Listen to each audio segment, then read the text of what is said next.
Ladies and gentlemen, good morning and welcome back to our channel once again. And it is my hope and prayer that the video is going to find you guys in good health.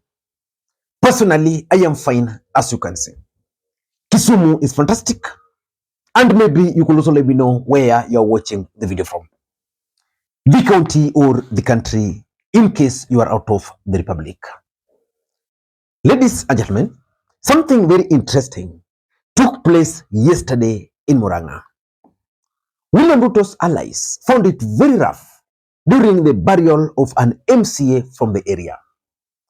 Professor Kithure Kindiki representative was not even allowed to read the deputy president's speech. Dr. Irungu Kangata aweze kupeana rabirabi zake. To get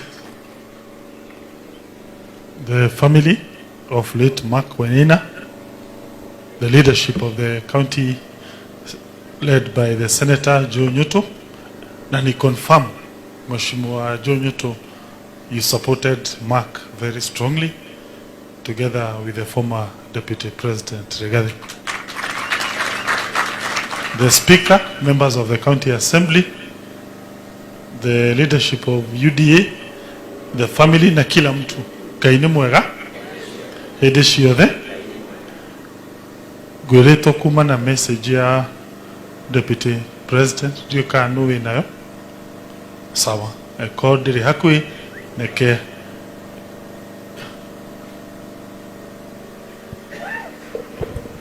Gaini mwega na hede shiothe Your Excellency the clergy negwaritie no nie guhoyonda ikomwe thome message ya His Excellency the Deputy President of the Republic of Kenya, Professor Kithure Kindiki. This is to the family of our departed brother and colleagues, Honorable Makwiny, to the great people of Murang'a, fellow mourners, ladies and gentlemen. Tuthekirie tuthome twe maki gitio tafadhali. It is with heavy heart and great sorrow Ngoria. Praise the Lord. Bwana Yesu asifiwe kanisa. It is always good to be humble before the Lord. Kindly hand over the tribute. Thank you very much to the family. Asanteni sana. We allow the governor to give his speech. Moses Kuria was actually kicked out of the podium.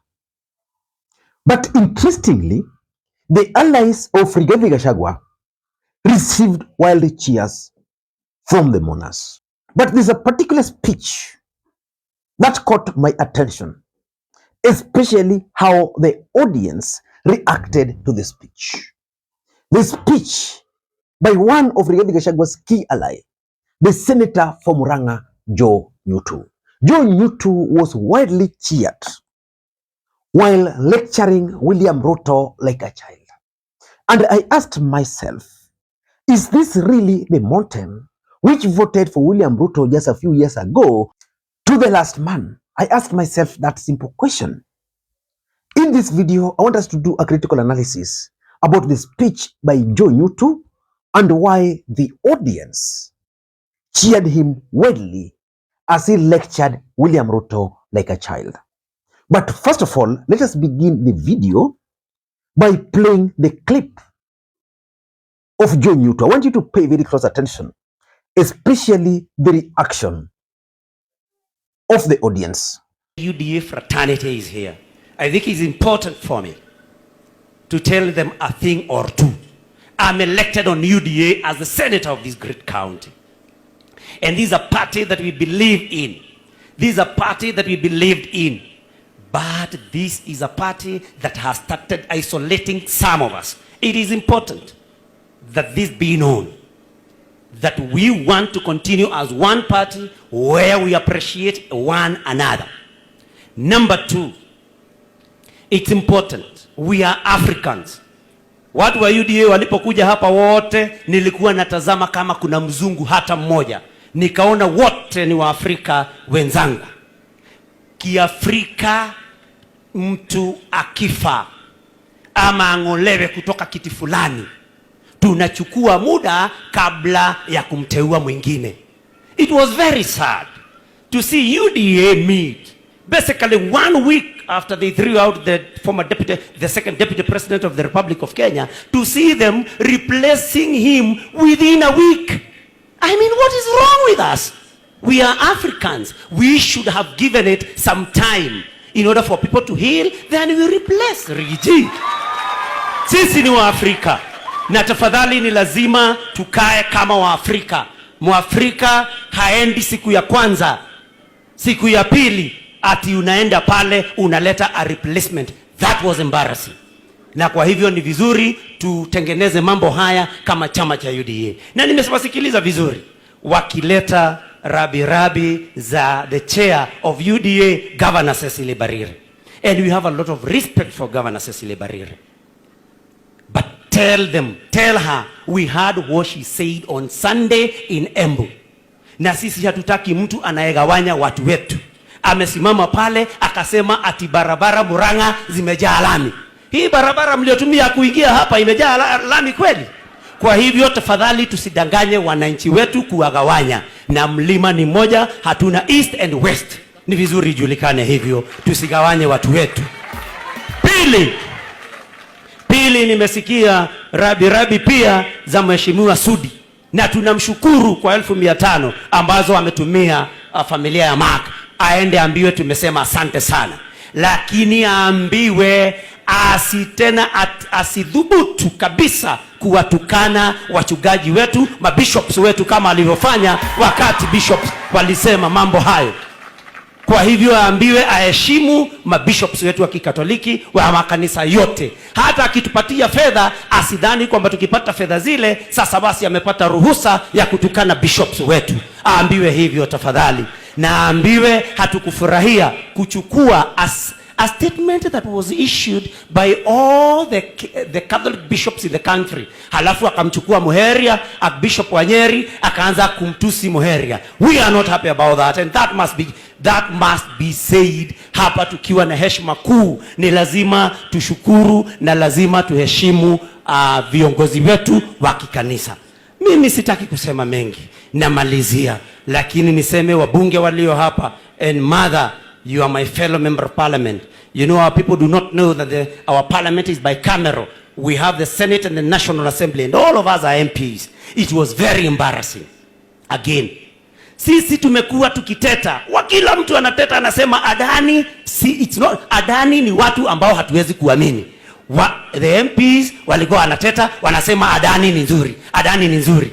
Sasa mheshimiwa rais aliposema, baada ya Marekani kusema hawa ni wezi, mheshimiwa rais aliposema he has cancelled the contract, tena wale wabunge wameanza tena kupiga makofi.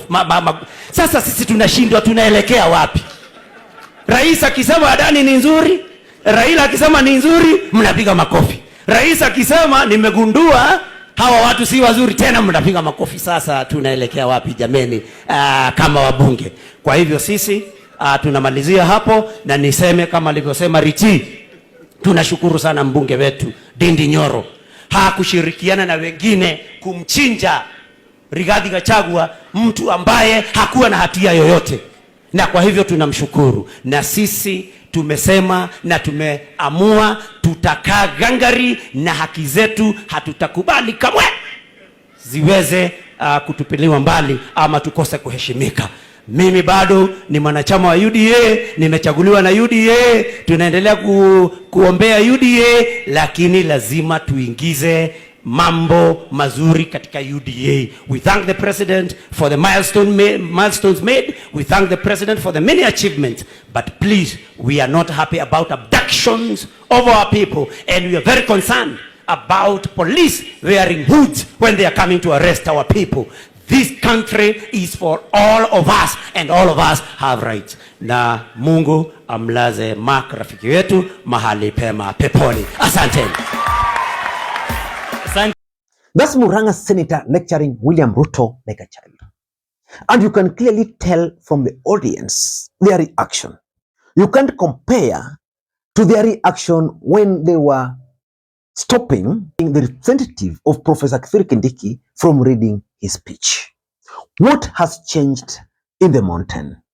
In this video, I want us to do a critical analysis on why the audience celebrated as the senator was attacking William Ruto. But before we do that, for those who are watching this channel for the first time, please take a second or two, click the subscribe button so that next time we produce a video like this, YouTube will automatically notify you. And to the subscribers, I want to continue thanking you guys for your continued support. Because without that support, this channel cannot be where it is. Ladies and gentlemen, let me ask you this question. Who would have imagined that a time like this, in 2024, an elected leader on UDA party would actually stand on a podium in the mountain to lecture William Ruto? Who would have imagined that? Forget about lecturing William Ruto. Who would have imagined that the audience in Mount Kenya would actually cheer on as one is lecturing William Ruto? Indeed, politics is an interesting game. But why would the senator lecture Ruto the way he did? Because for me, it's the crowd who allowed him. Like, for example, if you come to Nyanza and you start attacking Raila Odinga, there is no way the audience will allow you. There's an extent, but not what we witnessed there. So for me, I'm coming to the following conclusion. Number one, the senator read the mood on the ground. The truth of the matter is that the MCA Wainahina, who was nominated MCA, was a key player in UDA party in the last election. In an ordinary circumstance, William Ruto would have attended this event. In fact, I told you he had plans of attending, but the NIS told him the ground is hostile. So he decided to send his deputy. Again, the deputy was briefed that the ground was still a bit hostile. So he decided to send his representative. So it means Joho Nyuto read the ground, the mood of the ground. And the mood of the ground was very clear. Anything to do with William Ruto is not allowed. Anything anti-William Ruto is accepted. So he took advantage of the mood of the ground or on the ground to lecture William Ruto. I'll be waiting to see how William Ruto is going to react to Senator Joho Nyuto, because William Ruto is a very vengeful man. I'm 100% sure that by next week, either some DCI will be unleashed on him. If not, probably he's going to be removed from parliamentary committees. So that's number one. Number two is the audacity, or do I call it the courage, to lecture the president in front of the people who voted for the president. It simply means that William Ruto has lost the ground completely. The truth of the matter is that if elections were to be held today in Mount Kenya, I doubt if William Ruto can even garner 13%. I doubt. In fact, anybody associated with William Ruto in the mountain will go home. And from what happened in Murang'a, you can now understand why Ndindi Nyoro never participated in the impeachment of Rigathi Gachagua. In fact, he was actually held for not participating in the removal of Rigathi Gachagua, which means also that the mountain are yet to embrace Professor Kithure Kindiki. Number three is the 2027 politics. You know, that was a very daring move, attacking the president in Mount Kenya. But of course, once the ground shifted, it now becomes very fashionable to attack the president. But I think the leaders allied to Rigathi have realized that the mountain has actually drifted in favor of Rigathi Gachagua, and that attacking William Ruto is now fashionable.